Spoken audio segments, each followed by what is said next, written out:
Finally, I'd like to welcome Joe Spencer first. Could be for two reasons. He's been a professional dancer, but that's not why he's here tonight. I had a chance to meet him in 2020. Are you going to dance? No. In 2020, we all remember what it was like. Obviously, I had the chance to get in my new role soon in that time. That was perfect timing, obviously. And downtown St. Paul was not in a great place. And that was, for me, one of the best examples of getting together, where the companies got together, the city came at the table, the police came at the table as well, and we said, we're going to get that done. Because we love this place, we love this city, it has so much to offer for the future, and Joe, well, was the leader of that group. And I feel really blessed that, Joe, you've been here with us for so long on that journey. And Adam, Duininck, we don't know each other well, not yet. There's some competition between the two cities, but I think it's a constructive one, and at the end of the day, we're learning from each other in order to leverage best practices, capabilities, and talent, and great ideas is always a good thing to do. So thank you so much for joining us tonight, and we look forward to hearing a little bit more from you. Thank you. Thank you very much. Thank you for the opportunity to be here. I'm Adam Duininck, the President and CEO of the Minneapolis Downtown Council, and Joe and I get this question a lot. How's it going downtown? How are you? How's downtown doing? And we answer it for a lot of different ways, but you have to be an eternal optimist to be in this role. I know Joe's the same. How do you answer that question, Joe? Yeah, they look at you like you had a death in your family. How are you holding up? The thing is, and I know Adam and I are of one mind about this, these are the times when people like us want these jobs. These are the moments when we can make things happen. These moments of upheaval and disruption, these are the times when we can really make things happen. We have to think differently. It's going to be a whole transformation. We are on the precipice of a transformation for both downtowns. I know we've both just recently been working on plans. Adam, tell them about yours. Yeah. Thank you. I like to say city building is a team sport. It takes all of us. It takes everybody in this room. You all came downtown today. Thank you for being in downtown Minneapolis. And we've spent the last number of months working on our long-range 10-year plan, 2035 Downtown by Design, where we're trying to reimagine the future of Minneapolis. And there's so much to work on here.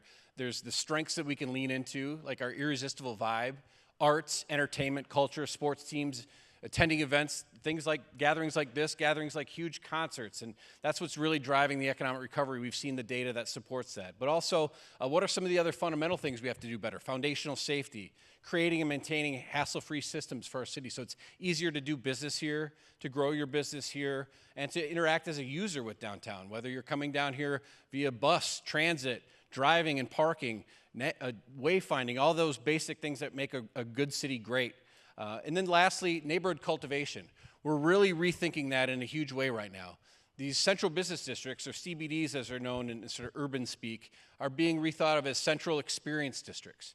Mixed use, retail, living downtown. How can we support this sort of policies, capital motivation, getting the development community mobilized behind that kind of vision? We're super excited about that. The other thing about our plan is we focus on a lot of transformational development projects. The future of Hennepin healthcare. What a great opportunity to transform an entire side of downtown. It's already seen major investment when you look at US Bank Stadium and just this neighborhood right now, the Mill District. It's such an example of what can happen when the city transforms.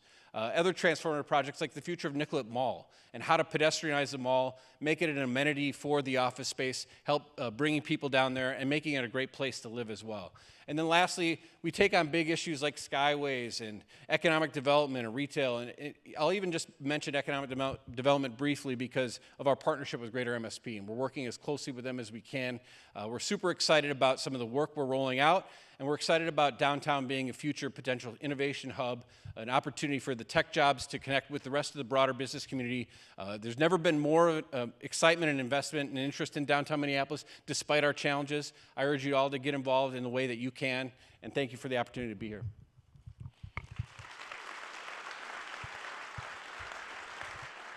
So much synergy between our two downtowns. We released our downtown investment strategy this past March. led in part by Christoph as co-chair, along with Chris Hilger.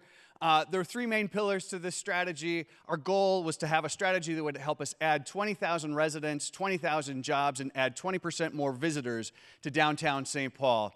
The three pillars were finding a way to accelerate commercial to residential conversions, especially in the core, improve the streetscape on key connecting corridors, and then finally, we have some great economic development sites that we need to make some great advancement on. And so we're taking action right now. This year, we're tripling our Safe and Clean program in downtown St. Paul. At the beginning of the year, we expanded our downtown improvement district to include all of downtown. With a partnership with Metro Transit, we've got our ambassadors on every platform, 7 days a week, 7 a.m. to 11 p.m. So there'll be a presence. That is going to be an important piece of this. We're also go ahead, thank you. And thanks to Metro Transit. Thanks to everybody who supported that.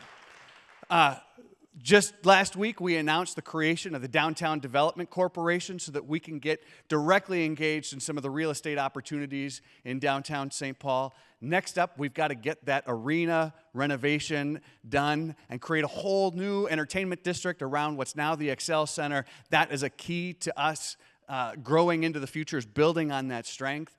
And then, finally, we've got this amazing opportunity. We've charted this course where we're going to connect Rice Park to Mears Park, Excel Center to CHS Field. It's not that far, folks. We have this opportunity to fully transform downtown by just fixing a few blocks, so we're really focused on that. But we're going to need everybody's help in this. This is not something we can do on our own. Downtown Council can't do their transformation on their own. We need everybody. We need all these projects that we heard about tonight to be successful in order for our downtown to be successful.